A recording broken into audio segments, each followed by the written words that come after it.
awujud rasa mulya nyumrambahi raga mulya. Iku tujuane kawruh iku. Ya. Lah nek awake sik grundel sik berarti ya urung.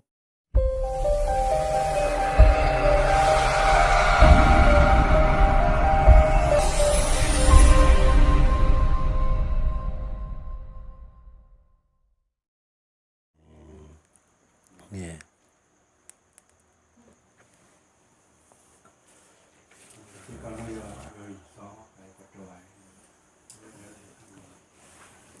Terus ini ada buku panduan, Pak.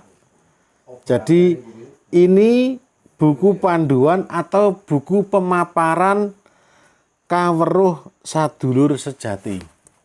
Ya. Buku pemaparan ini yang dulu dipakai Sesepuh Agung memaparkan kawruh sadulur sejati ke Kemenkumham sehingga mendapatkan surat keputusan, mendapatkan legalitas karena setelah dipaparkan ternyata kawruh sadulur sejati sangat bagus tujuannya, yaitu menjadikan manusia yang berbudi luhur. Ya, ini bisa dimiliki, difotokopi juga bisa. Ya, difotokopi bisa, diperbanyak. Jadi kalau mau itu diperbanyak bisa. Untuk yang dari luar kota, kalau mau fotokopiannya nanti bisa saya kirim fotokopiannya ini. Ya, itu. Jadi kita dalam mengajarkan penghayatan kawruh sadulur sejati tidak boleh menyimpang dari ini. Ya, tidak boleh menyimpang. Contoh tahap penyambungan. Dalam tahap penyambungan adalah konteks panembah raga. Panembah raga bagaimana? Bagaimana raga kita ini dibuat panembah, dibuat pasujutan. Dengan jalan bagaimana? Bergetar, ya toh? Kemudian reaksi menuntun ke jalan panembah yang sedulur sejatinya.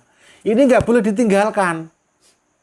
Ini prosesnya panembah raga. Kemudian yang kedua panembah sukma.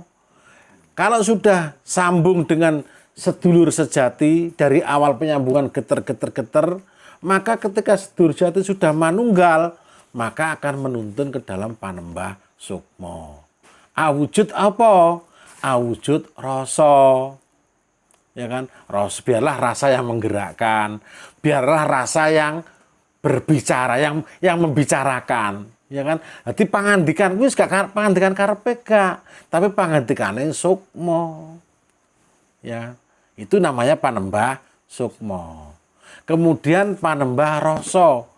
Panembah rasa yang mana ketika sudah terjadi pembimbingan terus oleh sedulur sejati kepada raga kita, maka suatu ketika kita akan diajak wening menyatu dengan zat yang maha suci, dengan kersaning Gusti. Awujud bagaimana? Masuk ke dalam kolbu kita, ke dalam hati kita, ya. Nah, di situ itulah yang namanya panembah rasa. Panembah rasa wujudnya apa? Gusti kuwi maha mencipta, ya kan? Maha mencipta, maha gelar kahanan alam iki. Akan kita diberi wisik-wisik, diberi isarah-isarah tentang kehidupan kita pribadi, tentang alam ini, tentang Indonesia bisa. Itu berwujud akhirnya manembah cipta. Gusti Allah ki mencipta, ngono lho ya. Dadi buahe manembah rasa kuwi oleh isarah-isarah, wisik-wisik, ciptaan-ciptaan atau kejadian-kejadian yang akan terjadi pada diri si pangudi ataupun kepada alam semesta ini, baik nyata maupun gaib. Bisa juga wujud penciptaan Tuhan itu diwisikkan lewat mimpi dari panembah rasa itu. Ya, bukan rasa loh ya, rasa. Nah itu diwujudkan bisa lewat mimpi juga, bisa lewat isyarah ketika kita berjalan, ketika kita itu bisa ada tanda-tanda, banyak nanti pelajaran alamnya itu. Ketika kita sudah menambah rasanya itu, dunung, jadi neng, nep, ning, nung, nang, itu kudu dilakoni. Jadi nokono kuwi ya. Ini harus sejalan gitu loh. Jadi nggak boleh, wes gak usah geter. Apa geter kuwi? Aja. Kuwi panembah raga. Contohnya wong agama Islam salat misalkan. Dupeh wis iso ngene-ngene gak usah salat. Gak iso. Salat harus dijalankan. Iya kan? Harus diawali dengan getar dulu aja. Nah, nanti bentar. Nah, bukan harus diawali, Mas, ya. Itu tergantung sampean. Nah, tergantung sampean. Bisa menggunakan getar saja bisa. Bisa menggunakan rosis karek ubah rasa tok iso. Utawa arep meneng mlebu tok iso. Tapi proses yang harus dilalui itu harus melalui penyambungan dengan sedulur sejati kita. Karena ilmu awak dhewe kuwi sedulur sejati. Ora ilmu kejawen secara umum enggak loh, Pak. Ini ilmu kita sedulur sejati. Berarti meditasi ala sedulur sejati. Caranya bagaimana? Ya harus sambung dulu dengan sedulur sejati. Ini bedanya dengan kejawen-kejawen yang lainnya. Dalam arti bukan kita yang terbaik, bukan ya. Ini ala sedulur sejati. Meditasinya harus sambung dulu dengan sedulur gaib kita. Caranya bagaimana? Ya disambungkan dulu oleh guru panuntun, digugah marmatinya, habis itu nyambung dengan kakang kawah dan adik ari-ari. Ya geter ya, baik halus maupun kasar. Iya. Pasrah wae. Yang penting niatnya sambung mau, ya, bukan meninggalkan. Ya, niat disambungkan. Jelas, Mas ya? Tuh.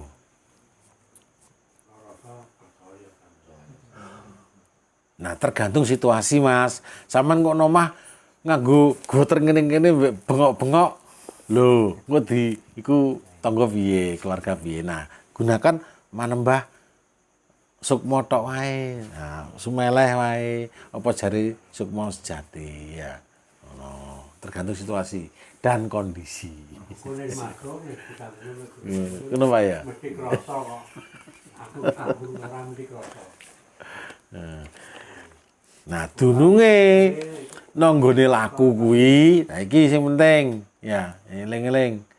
Sedulur sejati ya dengan organisasi kawruh sadulur sejati menjadikan setiap penganut kawruh sadulur sejati berpedoman yaitu rasa mulya nyumrambahing raga mulya. Nah ini yang utama. Ya, diingat-ingat. Tujuannya adalah rasa mulya nyumrambahing raga mulya. Nah, nek tanduk suronan ngono ki lho. Sah saka Allah. Nah, watu wis tanduk sah saka Allah rasa mulya nyumrambahing raga mulya. Nah, kuwi niku diwujuda uduk biru. Uduk biru ngawruhi Nur Muhammad. Nah, awujud rasa mulya nyumrambahi raga mulya. Iku tujuane kawruh iku ya. Lah nek awake dhewe sik grundel sik berarti ya urung. Lho, begitu Pak. Dadi ora kok tujuane ora kok piye-piye gak, Mas ya. Nah, sampeyan wis berarti ana swoger Pak itu. Nah, kuwi berarti rasa mulya nyumrambahi raga mulya. Lah nek berarti sik grundel berarti sik urung pasujutane isih belum. Ya, Mas Bit. Ya, halo. Ya, dek kae wis matuk kae takoni dhisik kae. Iki. Mosok. Yo. Bar pangandikan didhawuhi ngene-ngene terus sek grudel. Berarti bali neh wae. Ya ngono ya. Ngono. Sing penting rasa mulya nyumrambahi raga mulya. Artinya apa, Pak? Nah ya rasa mulya to. Rasa mulya piye? Rasa tentrem, bahagia, nyumrambahi ragane iki lho dadi seger ora. Pikire ora sentek. Nah, rasa penak. Bener ta, Kang Pan? Bener ta gak? Iya.